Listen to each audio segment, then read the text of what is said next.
Twelfth के लिए जो आज हमने पढ़ना है वो है Nehruvian model of planned development.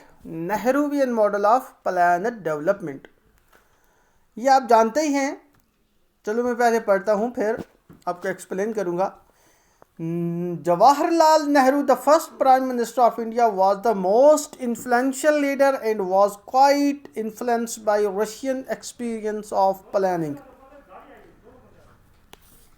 It made foundation of heavy industry as the keystone of Indian economy and aimed to reduce dependence on foreign aid. This model was popularly known as Nehruvian model of planet development.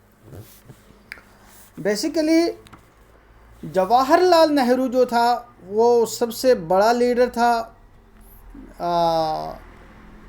Post independent India यानी free India में सबसे बड़ा leader और सबसे influential leader था।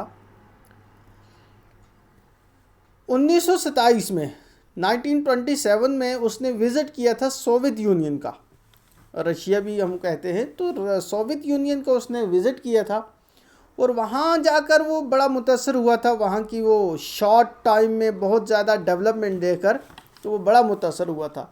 तो वहाँ की जो प्लैनेट डेवलपमेंट थी उसको इसने यहाँ भी अपनाया कि ये मॉडल हम यहाँ पर अपनाएंगे ताकि शॉर्ट टाइम में ज़्यादा से ज़्यादा डेवलपमेंट हो सके।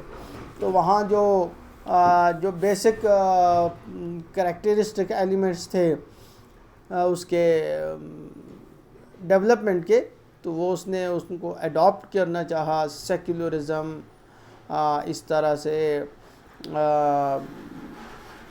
और सोशलिज़म और उसके अलावा बाकी जो उसके कैरेक्टरिस्टिक्स एलिमेंट्स थे तो वो उसने उसको बहुत लाइक किया। और जब वो यहाँ पर इंडिया में आज़ादी हुई, फिर यहाँ का प्राइम मिनिस्टर बना, तो उसने इसके लिए प्लानिंग कमीशन भी बनाया और ख़ुद प्राइम मिनिस्टर को चेयरमैन रखा। प्राइम मिनिस्टर ही प्लानिंग कमीशन का चेयरमैन होता था। तो उसने वही मॉडल जो मॉडल सोवियत यूनियन ने अपनाया था और उसने बहुत शॉर्ट टाइम में बहुत ज़्यादा डेवलपमेंट दिखाई। तो उस डेवलपमेंट की वजह से सोवियत यूनियन काफ़ी आगे निकला। तो वो जो मॉडल था सोवियत मॉडल उसको हम कहते हैं, या रशियन एक्सपीरियंस भी कहते हैं, सोवियत प्लानिंग कहते हैं। तो उस प्लानिंग में क्या था, फाउंडेशन ऑफ हैवी इंडस्ट्री, ज़्यादा फोकस जो था वो हैवी इंडस्ट्री पर दिया गया as the keystone of economy and aim to reduce dependence on foreign aid. तो हैवी इंडस्ट्री को एक की इम्पोर्टेंस दी गई, उसको बेसिक समझा गया इकॉनमी के लिए। तो वही इंडिया में भी नेहरू ने भी वही काम किया। क्या किया इसको कि इंडियन इकॉनमी को भी एक सोशलिस्ट पैटर्न और सोवियत पैटर्न पर डालने की कोशिश की ताकि ज़्यादा से ज़्यादा तरक्की और शॉर्ट टाइम में जल्दी से जल्दी और ज़्यादा से ज़्यादा तरक्की हो सके, डेवलपमेंट हो सके और दूसरे मुल्कों पर जो डिपेंडेंस है वो कम हो सके। जितनी भी दूसरे मुल्कों पर डिपेंडेंस कम होगी तो उस मुल्क के लिए उसकी जो फॉरेन पॉलिसी है और जो बाकी उसकी भी बाकी चीज़ें जो हैं, सॉवरेंटी है और उसकी जो फ्यूचर है वो इतना ही बेहतर और सिक्योर होगा। तो उसने भी यही चीज़ अपनाई। तो इस मॉडल को हम कहते हैं, this model was popularly known as Nehruvian model of planned development. इसको हम प्लैनेट डेवलपमेंट नेहरूवियन मॉडल कहते हैं। तो फिर उसके बाद है हमारा दूसरा क्वेश्चन है ग्रीन रेवोल्यूशन। ग्रीन रेवोल्यूशन के बारे में भी आपको मैं थोड़ा सा बता दूं। ग्रीन रेवोल्यूशन जो था, पहले हम इसकी मीनिंग देख लेते हैं। Green revolution in ordinary sense means the great increase in the production of food grains.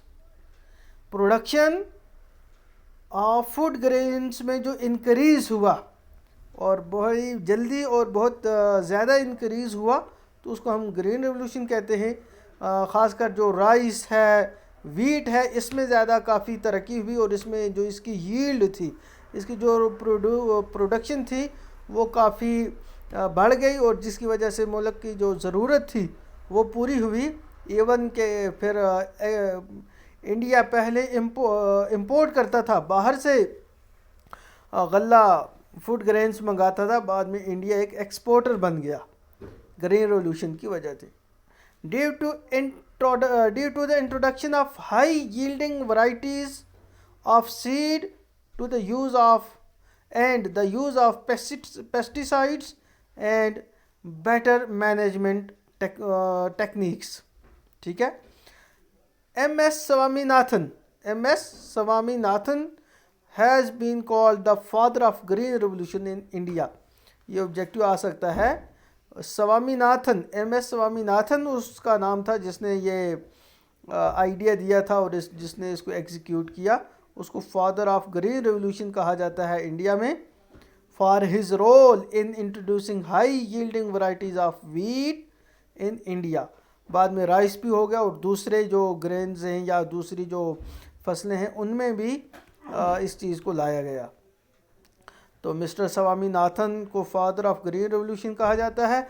उसने क्या किया, high yielding varieties of seed जैसे वीट में और राइस में, और उसके साथ साथ यूज़ ऑफ पेस्टिसाइड्स और use of techniques and technology, use of electricity, ये सारी चीज़ें जो थी ये सब मिलाकर, आगे हम इसमें डिटेल में पढ़ेंगे, तो ये सारी चीज़ें मिलाकर क्या हुआ, ग्रीन रेवोल्यूशन हुआ 60s और 70s में।